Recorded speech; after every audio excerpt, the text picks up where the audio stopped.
আসসালামু আলাইকুম। আজকের রেসিপিটা একটু অন্যরকম। দই ফুচকা তো অনেক খেয়েছেন, কিন্তু এরকম আগে কখনো খাননি। সবচাইতে সহজ রেসিপিতে শেয়ার করব। তাই চলুন দেরি না করে দেখে আসি কিভাবে তৈরি করতে হয়।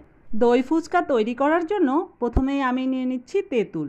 তেঁতুলটা আমি আধা ঘন্টা পানিতে ভিজিয়ে রাখবো যাতে এটা নরম হয়ে যায়। এরপরে আমি নিয়ে নিয়েছি 1.5 কাপের মতো ময়দা, আর সাথে দিয়ে দিয়েছি 1.5 টেবিল চামচ সয়াবিন তেল।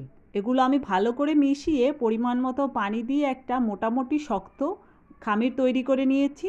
এবার আমি খামিরটাকে খুব ভালো করে মথে নিচ্ছি। মথে এটাকে 2 ভাগ করে নিচ্ছি।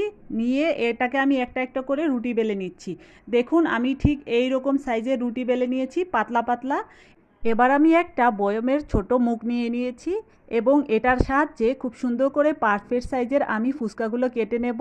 দেখুন আমার ফুচকাগুলো ঠিক এরকম হয়েছে। সবগুলো ফুচকা কাটা হয়ে গেছে। এবার আমি এগুলো ভেজে নেব। তার জন্য কড়াইতে প্রথমে তেল গরম করে নিয়েছি খুব ভালো করে। এরপরে আমি এক এক করে সব ফুচকাগুলো দিয়ে দিয়েছি।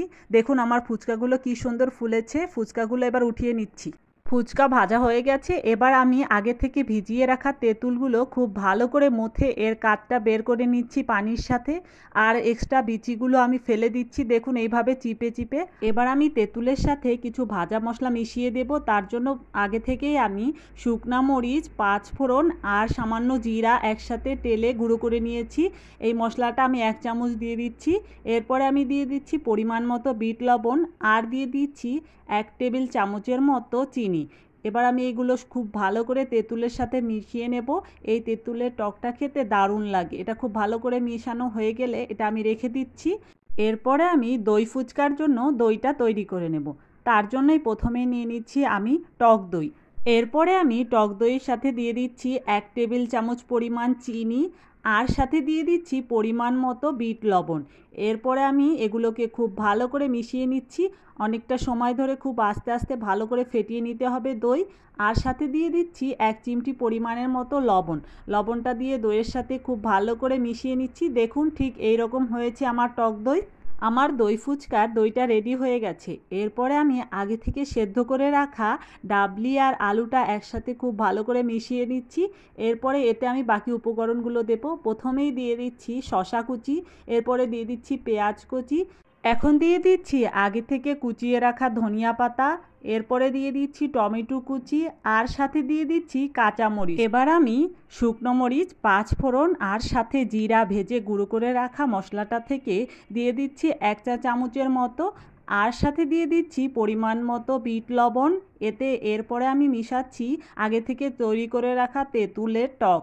2 টেবিল চামচ পরিমাণ তেঁতুলের টক দিয়ে দিচ্ছি, আর সাথে দিয়ে দিচ্ছি সামান্য পরিমাণ লবণ। লবণটা আপনারা অবশ্যই চেখে দেখবেন, তারপরে ব্যবহার করবেন। এবার আমি খুব ভালো করে সব উপকরণগুলো মথে নিচ্ছি। দেখুন তৈরি হয়ে গেল আমার ফুচকার ভেতরের পুর। এবার আমি একটা একটা করে ফুচকা ভেঙে এর ভেতরে পুরগুলো দিয়ে দিচ্ছি। সবগুলো ফুচকা আমি এভাবে ভর্তি করে নিয়েছি। আমার সবগুলো ফুচকাতে পুর ভরা হয়ে গেছে। এবার আমি এক এক করে সব ফুচকার উপরে দিয়ে দিচ্ছি আগে থেকে তৈরি করে রাখা টক দইগুলো। দেখুন দেখতে কি সুন্দর লাগছে। এবার আমি সবগুলো ফুচকার উপরে দিয়ে দিচ্ছি সামান্য পরিমাণ করে টক, আর সাথে দিয়ে দিচ্ছি ঝুরি ভাজা। ঝুরি ভাজাগুলো আমি সবগুলো ফুচকার উপরে দিয়ে দিচ্ছি। দেখুন দেখতে কি আকর্ষণীয় লাগছে। তৈরি হয়ে গেল না খুব সহজে এবং ঝটপট মজাদার পারফেক্ট একটি দই ফুচকার রেসিপি। আশা করি রেসিপিটি আপনাদের ভালো লেগেছে এবং সহজ লেগেছে। আজকের মতো বিদায় নিচ্ছি। আল্লাহ হাফেজ।